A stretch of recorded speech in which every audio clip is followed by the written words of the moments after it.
Hello, everyone, and welcome to another edition of CPAC Live. It's great to be with you again, although I have to say my heart is heavy. I think many of our hearts are in distress as we continue to see what's going on across this country. We had the good fortune of being invited by the Democratic protesters in Hong Kong to have CPAC go stand alongside them in the streets. And what we see what the radical communists, the Marxists, are doing in Hong Kong, trying to take over that really almost a former democracy, even though they just had an election, trying to take it over is very similar to what these radical elements are trying to do in America, trying to create chaos. They act like it's about a legitimate beef with history, but their actions demonstrate their problem isn't with our history, their problem is with our country. Every aspect of our country. It's about our founders. It's about Western civilization. It's about those missionaries who came here to bring Christianity to this part of the globe. People we properly revere, people who should be heroes to our children. We're being told that they're not even proper examples for our history. And our heart is broken because we don't know where to start to push back. And over the weekend, when Black Lives Matter Incorporated or these other radicals say they're coming after the statues of Jesus and Mary, I remember tweeting about that and having people say, oh, come on, they're not really going to do that. Well, they're doing it. And they defaced two statues of the mother of Christ over the weekend, one in Boston. And now two churches have been burned. And I know the ATF is going to determine who is culpable for the desecration of these churches. But the fact remains that when people stand up and foment violence against religious symbols, eventually somebody's gonna do something. Or as the speaker said, I guess people will do what they do. Well, that's not good enough for our leaders. They need to call out the angry mob because there are victims of this mob. There are economic victims who can't open up their businesses as people take over whole cities or whole streets like they did with CHOP. And there are actual victims, dead, mostly minority children and people and immigrants, new Americans, because the violence continues. And you know what? It's all being fed through Act Blue. Nancy Pelosi gets the benefit of Act Blue. Joe Biden's getting the benefit of Act Blue. And Black Lives Matter Incorporated is getting the benefit of Act Blue. This is the online digital platform that is the colluding center for all these parts of what you hate reading about in the news.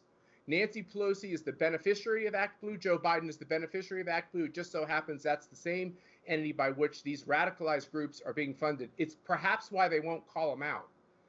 And my heart is heavy because good people are being persecuted, and we all know it, and we want it to end. And it's my great honor now to bring in a guest who is a very close friend of CPAC and ACU, who has a lifetime A rating with the ACU, who came to Congress as a businessman with very practical understanding of what we all have to do to provide for our family. We're just so thankful that Roger Williams is here with us today. Congressman Williams, how are you, sir? I'm good, Matt. How are you today? I'm doing okay. So you came to Congress. I bet you got a lot of things you want to unburden to our CPAC community as well. But you came to Congress understanding how the economy works. And you could never have imagined that we'd be walking down this road of a pandemic and a shutdown.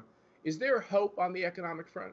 Oh, absolutely there is. You know, if we'd have been having this conversation, Matt, in January, we'd be talking about 3% unemployment, more jobs and people, just a 4% GDP growth. And then we saw 112 days what the pandemic did to this economy. Now, the economy, too, I must tell you, as a business person, the economy's coming back. When you have interest rates like we have right now, when you have the lowest tax rates we've ever seen in our lifetime, and we have cash in the system, unlike '08, there's a big opportunity for Main Street America to grow and come back and start businesses again. We've seen that with the PPP program. It did work. So I think we can see growth in the fourth quarter. And when President Trump wins again, I think we could see a lot of growth in the next year. I go back in business. I go back to, as you do, you remember 20% interest and the '88 meltdown and 9/11 and so forth, '08. But so I think the economy is sitting pretty good. Look at the jobs report. most jobs increase we've seen ever. Job startups are happening right now. So I think we got a good opportunity to get the economy going again sooner than later if people will do what they're asked to do, and we can beat back this pandemic. 8 million new jobs already added back to the economy. We know that under President Trump's policies, so many more manufacturing jobs were added. I think we shed something like 5 million under the disastrous socialist policies of Barack Obama. We got Joe Biden saying, and the Democrats now saying, they want to go back to your tax cut that you helped craft that reduced corporate income tax rates.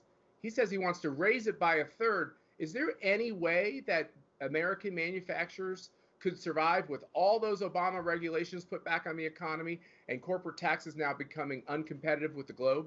Well, there's no way. America would be back. It would settle back into mediocrity. And there's no way business can afford a tax increase. All it will do will lower, we'll all cut employees. It'll raise the unemployment. People become more subservient to the government. It's the socialistic mentality where people reach out for the only help that gets the government. And Joe Biden doesn't get it. I mean, Joe Biden's never run a business in his life. He's been a government employee forever, as all the people that surround him. So he doesn't know what it's like to meet a paycheck. He doesn't know what it's like to have someone need an advance because they got to make their car payment or their house payment. So we have no, Joe Biden is not a choice. But the economy is sitting ready to go again and quicker than most people think. But you can't do it with more regulations and higher interest rates, and you can't do it with higher taxes to corporate America and small business and Main Street America. Joe Biden might not have run a business, but Hunter Biden sure knows how to run a racket. So, they figured out some ways to get it done. It's probably not the way that we would want to see getting it done. And, I think when you look at what you're facing in Congress, I think the Americans have to ask themselves a question. We have these systemic problems with what Marxism and socialism is. It's creeping into our society. Who do you trust to have a pushback? When you're in the House of Representatives, what's the difference between Nancy Pelosi being the speaker or having a Republican speaker? Is it dramatic? Well, it's totally dramatic. We have a Republican speaker. We have conservative opportunities to improve our country and get things done. We can make tax cuts permanent, for one example. We have to make those permanent so businesses can plan.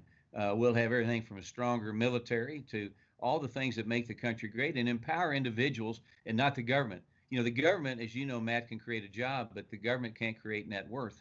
And that's what the private sector does. So, we go Pelosi again. You're going to have higher interest rates. You're going to have higher unemployment. You're going to have a weaker military. We're going to be weaker across the world. People will test us more.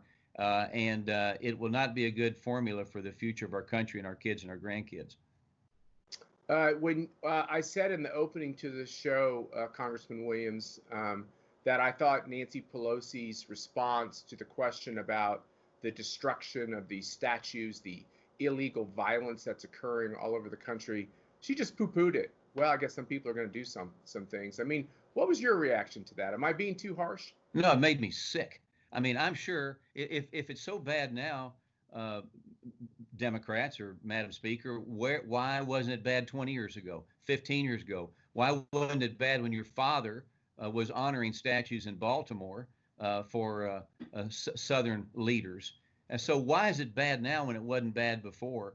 Why is it so bad about Mount Rushmore when I'm sure you took your kids and your grandkids to review it at some point in time? So it's all political. It's all about demeaning the country and President Trump. It's not going to work. I believe it's our generation's Valley Forge, but you were right.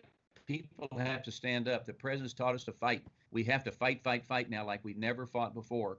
And we have to go over this leftist agenda that is trying to take us over. And the statue, the tearing up and the tearing down of statues tears my heart apart. And we need to stop that. And you've been a voice your whole life for making sure that American citizens will step up and fund the right kind of candidates and support the right kind of candidates. Act Blue is actively trying to defeat every one of your colleagues and you. That is the platform by which these radicals are also getting their money. This is no accident. No, it's no accident. It's all planned. And we can play the name game on where this money's coming, but we have the ability on the conservative side to step up not only through sweat, energy, and treasure. It all goes together and defeat this. If we beat these people back now, they're going to be beat back pretty good. They've gone very far left, and I think this is a time that they need to win, and certainly a time we need to win. So it's a battle, and through what you're doing with CPAC and through your energy, Matt, you're making people understand that this is important, that voting is important. It's a precious right. If we turn out, we win. If we don't, we lose. So a lot of people are talking about how Texas is turning blue, turning purple. Joe Biden's team is saying they think they'll pick up Texas. Give us an idea. What are you hearing from your constituents? Are they hopeful? Are they worried? Is Texas changing? What's going on down there? Well, the only people you hear is about Texas turning blue are the Democrats. But look, we're Texas is not turning blue. President Trump's going to win Texas. John Cornyn's going to win Texas. I'm going to win my congressional seat along with others. There may be some close races, but Texas is solidly Republican or red. It's not going anywhere. And unfortunately, it's so good. We have a lot of people from other places coming into Texas that might be trying to change our culture, but it's not going to happen. A lot of energy down here, a lot of inspiration to make things happen. Good leadership through Governor Abbott. So don't rely, Team Blue, on getting Texas this go around. They're going to have to go through Roger Williams to turn Texas blue, I believe. Well, they are, and I'm going to stand, and I'm going to circle the statues. I'm going to stand on my toes. I'm going to fight back. And there's millions and millions of people just like me in this great state that, frankly, have had enough. And I think Texas is an example for America to follow. No income tax, low unemployment, great jobs. So we got a lot going on. We're going to defend and protect here in November. I do want you to know, Congressman Williams, that I do talk to a lot of people who are in New York City, who are in Boston, who are in these big Northeast, I would call many of them broken cities. San Francisco, Los Angeles, very broken cities. Chicago, tragically broken. Kids getting slaughtered every weekend. These policies just aren't working for people. When crime gets out of control and taxes get out of control, it kind of all feeds together. I actually think there's a lot of people moving to Texas. I think you're right. But now the media is out there trying to say actually states like Florida and Texas are not safe to go to because they're the super spreaders of Chinese corona. Can you help us understand behind the headlines what's really going on in Texas with the reporting on what's going on with corona? Yeah, well, Texas and Florida are two of the greatest states in our country. They're getting hammered by the media, as you say. In Texas, Governor Abbott, I think, has done a really good job. In this thing, there's no book on how to fix a pandemic. We're writing the book, all of us, right now. And Governor Abbott's done a good job. He's turned the power of decision making over to county judges and local communities, which I think is right. We've had a spike, but our hospitals are handling it. Our doctors, our nurses, we've got equipment. And so, I mean, we're doing what we got to do. We're proactive, and the governor, and all to him, he's making people understand. Do what you're asked to do. Social distance, wash your hands. All the things we need to be doing. If we do that, as you know, Texas led the way in coming out of the pandemic. We were one of the first to open up, and it was the great thing to do. And we learned you can't shut the economy down now. So, you can pick on Texas all you want. Team Blue or Florida, but it's funny that they all want to come here because it's so bad. But I think that we're doing a pretty good job, and we'll get it done, and we'll lead the way in doing it. Hey, Roger, I have one more request of you. Can you do everything in your power to make sure that my kids can actually physically go to school? Kids need to go to school. That we need to open the schools up, and that's one of the things we're very strong on. Is we need to get back to schools. We need to get back to sports. We need to get back to learning. We need to get back to where parents go to work and their kids to church and to church. Up. And we need in church. I mean, we open Walmart up, right? We open hamburger stands, but we don't open up churches. But that's part of the attack from the left.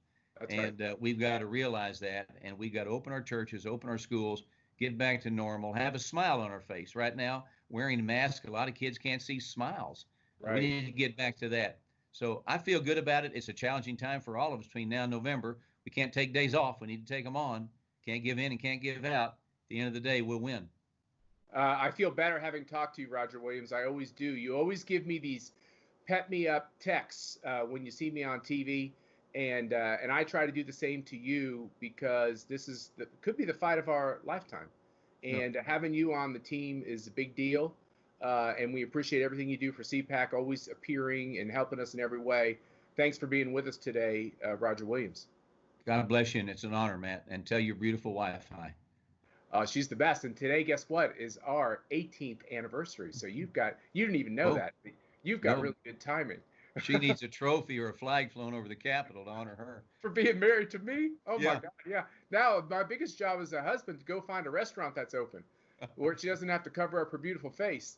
Roger Williams, thanks for being with us. And we're going to be right back with Ambassador Nikki Haley after this short video.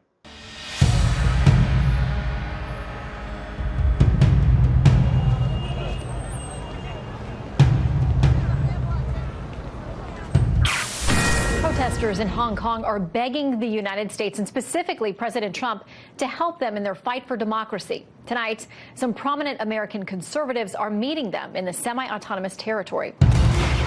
This Hong Kong movement for democracy is something every American needs to pray for, needs to try to support, because the Chinese regime in Beijing is probably more vulnerable than we realize. You're looking at a face-off on one of the main roads in Hong Kong this Sunday afternoon. At one end, protesters with umbrellas ready because of the tear gas which will be shot by police. With the suppression that we're seeing from the Chinese communists towards these peaceful protesters, there was a genuine concern that Matt, Dan, and several other of the ACU staff would end up in jail. We would hear people say, "I will die for freedom," and they meant it. We're here to support you. I know. This morning, anti-government protests in Hong Kong reaching a new level of violence. Tens of thousands marched to the U.S. consulate pleading with President Trump to liberate Hong Kong. The American flag held high as the crowd sang America's national anthem. Strong leadership coming from President Trump has put some of these regimes on the precipice, and I'm hoping that they fall the right way, which is freedom for their people. Shannon, I've just never seen anything like it. What you have is literally thousands of mostly what I would call students or kids, teenagers, some as young as 12 years old, have been arrested. Something I hear all over the globe when I travel. People in MAGA hats, people saying, please tell your president that for the first time we have an American leader who's got our back, who's on our side. They're willing to give their lives for this struggle. It's a very emotional thing to see young people committed to democracy. It's completely the opposite of what they hear when they turn on CNN International in their country about how much the globe is so embarrassed of Donald Trump.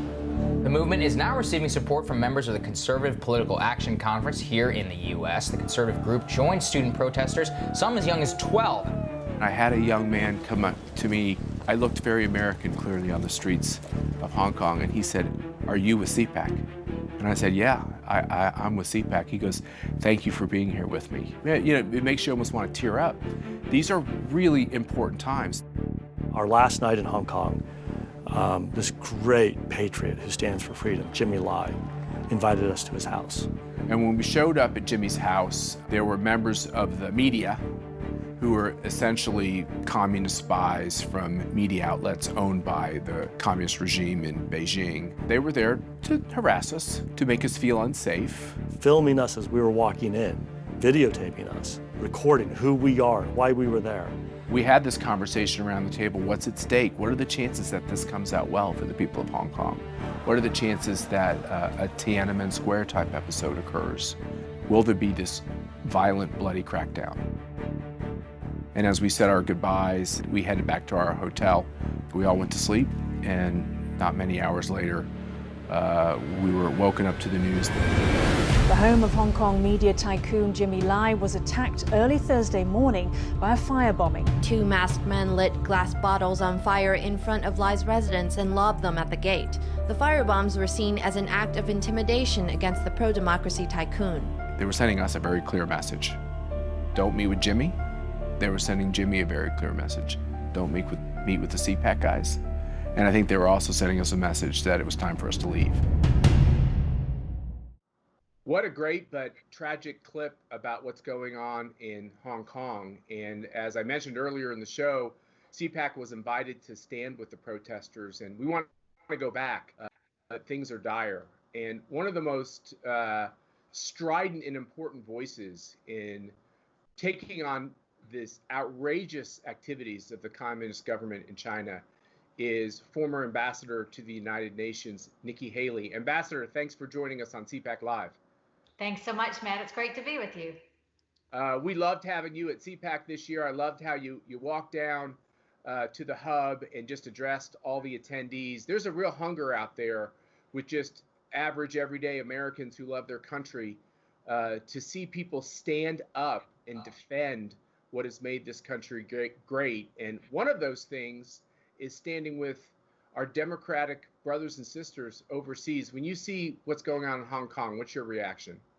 You know, it's heartbreaking. I mean, we're watching it become this massive surveillance area where they're basically trying to control what people feel, what they say, what they think. And it's just more of China's bullying that we're seeing happen. And this has been, happening for years. And thankfully, this administration is the first to really wake up and see it. But we're seeing China now respond in a very different way. And I've often said the reason we have to care so much about the people of Hong Kong and what's happening there is because Taiwan is next.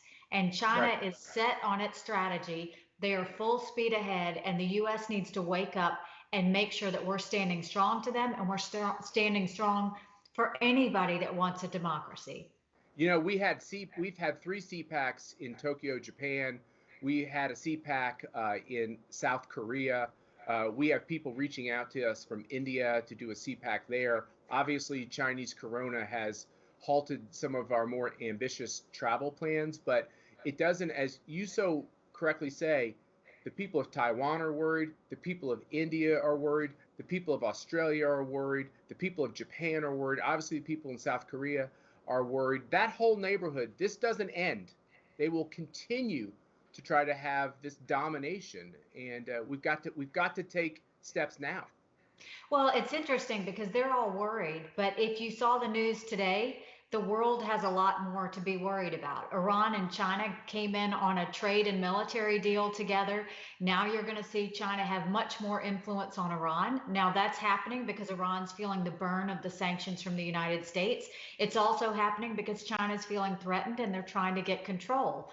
But this is all the reason why this is the perfect opportunity for our allies to get together. And they are contacting the U.S. wanting to work with the administration to get together. India, Australia, Japan, those 3 right there are fighting back against China, regardless of the threats. They're great allies to the United States. And we need to come together and stand up to China. I mean, there's too many things that are going on, from how they handled the COVID situation to the fact that they have these Confucius Institutes on universities, which they've now renamed them because they're trying to remarket that, to the fact that they've been treated as a developing country when it comes to contributions of multilateral organizations, to hoarding PPE at a time that we need it, to really starting to push on Taiwan. There are a lot of reasons that we need to stand up to China, and there's a lot of reasons that China's feeling the pain. And I'm thankful to the administration, and I'm thankful to our allies for seeing this and getting ready to act on it. Yeah, Republicans really attacked Donald Trump because they said he was heterodox on questions of trade in China. And the truth is he realized that we had to change our policies, or the economic surrender was going to result in a national security issue. Well, Matt, he was the first president to wake up and say, wait a minute, we've been naive to China. The trade deal is not working. While they continue to strengthen, why are we treating them like a developing country? And he took them on with the trade deal. And people don't realize that's something that no other president was able to do before. The fact that he did it put China on notice. It's the reason they're reacting the way they are, but they are feeling the pain. The fact that China and Iran have now come together is because they both feel the threat of the United States, and they both know that the United States is on to them. And so it's a good sign for us, and we just have to keep up that momentum. So you have encapsulated some policy changes that need to happen with China through an online petition to your website, which we're going to throw on the screen so everybody in our CPAC community and the viewers can watch it.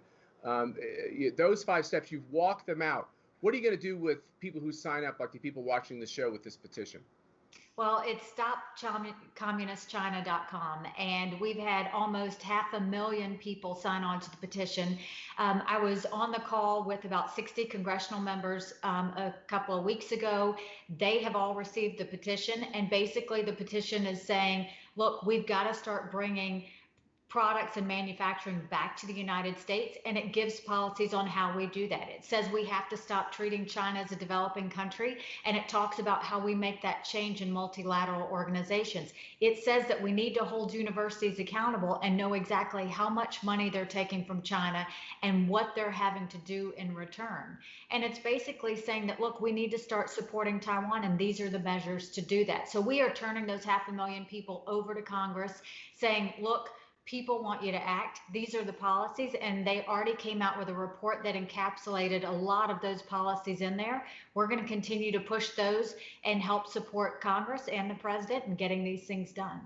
Well, God bless you for it. We had Ajit Pai, the FCC chairman, on CPAC Live last week, and he was outlining why it's so important to keep these Chinese-owned, communist Chinese government-owned businesses, corporations, whatever you want to call them, but they're basically controlled by the Chinese Communist Party. Companies like Huawei, ZTE, they have a big transportation company that's selling trains back to run under our biggest cities. This is the next thing. It's not just what the Chinese government is doing under its banner, it's also what these corporations that they control are doing. Do you agree with what the administration's doing to make sure that Huawei and ZTE can't get into the 5G backbone?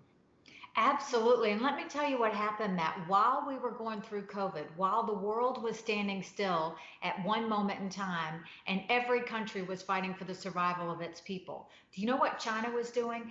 In January, China went to American companies, 3M and Honeywell, who were producing PPE, forbid them from exporting it to any countries whatsoever. They bought it wholesale, and they would only give it to countries that agreed to take on Huawei. That's how big this 5G issue is. That's why the fact that the United States is pushing back on it is important. It's why we're seeing the UK flip and switch on that. It's why we're starting to see India and other countries take notice of that. This is the way China wants to take control, is to get that 5G network. It's why they're partnering with Iran today. And so, yes, every American company doing business in China has agreed to work with the Chinese military. We need to start calling them out. We need to start telling them that they have to be held accountable, because this is a national security threat to the United States. You know, South Carolina has elected a lot of great people. Obviously, you were a 2-term governor there. And one of the elected representatives from South Carolina who's really grabbed a hold of the American people's attention is Tim Scott, who has been such a clarion voice on the question of the proper way to think through police reform, the proper way to think through a harmonization of race relations. You know Senator Scott well. What's your reaction to what he's saying and trying to do? Matt, I'm so proud of Tim, and I'll tell you that I actually appointed him to the U.S. Senate when Jim DeMint stepped down, and he has done nothing but shine ever since, and I just could not be more proud. You know, what he's doing is he's speaking the truth. You know, this goes back to the fact that the answer to what is happening is holding bad cops accountable, making sure good cops call out bad cops. The only way you do that is through police reform. The only way you do that is through transparency. You don't do it by painting murals on roads in front of Trump Tower. You don't do it by saying that we're going to start to, tear down statues and tear down all these things. That's not the way to get things done. We had a bad cop shoot Walter Scott in the back when I was governor. It was a horrific situation. Shot him in the back. He was unarmed, and we did something about it. We didn't have riots and protests. What we did was we brought law enforcement together with the Walter Scott family, and we passed the first body camera bill in the country. And we didn't have violence. What we did was we had results. And that's what this is about. Everyone is horrified by what happened to George Floyd. But doing what they're doing right now is not doing anything for George Floyd. Sitting down at a table and talking about police reform in every state in the country, that would be doing something about George Floyd. But Charles Schumer and the Democrats in the Senate won't even really seriously consider Tim Scott's proposal. That is exactly the opposite of the leadership he provided in South Carolina. It showed the Democrats' true colors when Tim Scott did the work with his colleagues to bring that to the floor, and they would not even hear it. He offered them multiple opportunities to put up a number of amendments. They would not even hear it, Matt. How do you take the Democrats seriously when it comes to police reform? How does the Black Lives Matter movement take the Democrats seriously when it comes to police reform when they wouldn't even hear what he had to say, and they wouldn't even put up amendments to counter it? It goes to show that this is election year politics. They don't want anything to pass, because if something were to pass, and God forbid it be a Republican that start it, then that would hurt their chances to get Biden in the White House. And it's just disgusting. It's sick to see where politics is right now, but it's all the more reason why we have to have a strong voice. We have to make sure we get out the vote in November, and we have to make sure we call out the Democrats every time they play these games. So you've created these great contacts all over the globe through your work at the UN. When you talk to people overseas, be they people involved in private business, people involved in capital markets, elected officials, people in their foreign policy bureaucracy, when they look at all the chaos on the streets of America, what do they say? Are they worried when America looks like it's faltering? Do people get worried overseas? Yes, they do. Because the one thing that I found out at the United Nations, whether they don't like us, whether they resent us, they still want us to lead. And the one most horrifying thing that I saw at the United Nations is every foreign leader watches CNN. And so they get their news from CNN because CNN has a global presence, and that's what they see. So not only are they seeing what's happening in the United States, they're seeing a very biased form of what's happening in the United States. And they get nervous when the United States looks distracted. They get nervous when the United States looks unstable. And, the idea that we have situations where we have violence and we're going against the rule of law and we're going against law enforcement, those are things that they have all been envious of the United States for. Those are things that they all tried to mimic in their own countries. So the idea that we are questioning that or implying that any of that does not still represent the best country in the world is wrong. Are we perfect? No, we have a lot of work to do. But we are still the single best bright light in the world, and every country in the world does want to see us lead, and we have to continue to do that. What's so different from so many other countries is we are probably the most diverse in every way, including racially, including ethnicity. We are a diverse group of people, many people who came here because they wanted to live their own unique life and they knew America would allow it. The left used to tell us that our diversity was our strength, which I don't think they ever really meant, because I actually think they're trying to use our diversity, which I think we all respect, against us. And it's tragic because it gets to the very foundations of the country. Well, they're using identity politics. And I'll tell you again, every one of the ambassadors at the United Nations, one loved living in the United States. They loved the freedoms of speech and religion and all the things that we hold dear. And they would talk to me about how they loved going outside and seeing all the different cultures and hearing all the different languages and seeing people that didn't look the same. They loved it. And it is something that we should be proud of. I've always said that on our worst day, we are blessed to live in America. But we have to remember the lawlessness is not part of who we are. Rule of law is one of the bedrocks of this country. The second we give up being a country of laws, we give up everything this country was founded on. And so this is a time, yes, separate the good cops from the bad cops, but rule of law is key. We can't have violent outbursts that go against that. I saw one protester that was literally taking down a law enforcement officer this morning on the news. It's awful to see what's happening.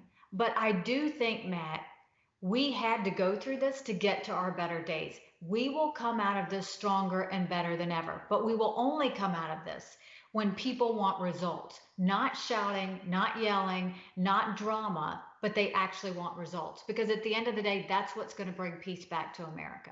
And it'd be nice if legislators would actually want to legislate instead of just give speeches. And when you have people ripping down statues, burning churches, cops being attacked, priests being attacked, young kids being killed, it'd be nice to have the Speaker of the House actually condemn it and call it out. Well, and I've said the Black Lives Movement is losing credibility because they're picking and choosing which Black lives matter. What about the Black store owner whose business burned down? What about the Black law enforcement officers who've been chastised or killed through this? What about the 6 Black children that died a week ago, from murders? What about those Black lives? Don't they matter? Because we all think they matter. And the idea that they're picking and choosing which Black lives matter makes it harder and harder for us to take this movement seriously. We want police reform. We want transparency. But at the end of the day, the rule of law is a bedrock, and we have to stay strong on that. And I will tell you, I do think we're going to get through this, Matt, but it's a shame that the Democrats are allowing this to happen. I listened to Nancy Pelosi say people are going to do what people are going to do. That was disgusting for her to say. To allow that in her state and not sit there and back law enforcement and not back these people who sacrifice their lives and their families every day to protect strangers. It was awful. Yeah, it's awful. And we need to pray for our country. We need to pray for our president, and we need to pray for people like yourself who are willing to get out there publicly and call out the lawlessness. Ambassador Nikki Haley, we appreciate you being on CPAC Live. We appreciate you being an ally of CPAC, and everybody can see the website on the screen. Please go sign up to the petition. Let's stand up for our country. Let's stand up for the American worker. We appreciate y'all watching this episode of CPAC Live, and we'll be with you Wednesday with another great show. Thanks so much.